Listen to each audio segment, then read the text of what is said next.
Pedangdut Lesti Kejora temui keluarga besar aktor Rizky Bilar di Medan. Hal itu dilakukan Rizky Bilar karena ingin mengenalkan perempuan yang akan menjadi istrinya itu ke keluarga besarnya di Medan. Apalagi diketahui tidak semua keluarga Bilar dapat hadir pada lamaran Lesti Kejora dan Rizky Bilar nanti.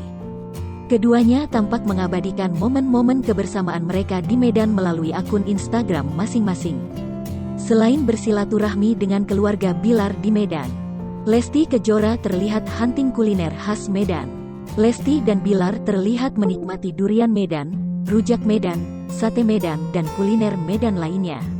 Seraya kepergian Lesti dan Bilar ke Medan, bocor pula rundown acara dan lokasi lamaran Lesti Kejora dan Rizky Bilar.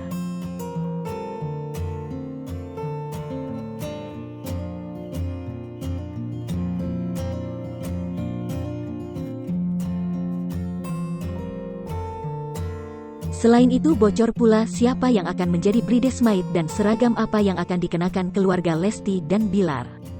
Hal itu diungkap ayah angkat Bilar dalam kanal YouTube Intens Investigasi Senin, tanggal 7 Juni tahun 2021.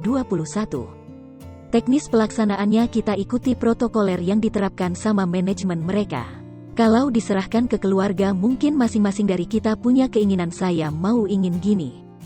Saya ingin gini, jelas ayah angkat Bilar. Ayah angkat Rizky Bilar menuturkan akan mengadakan perkumpulan keluarga lagi sebelum tanggal 13 Juni tahun 2021.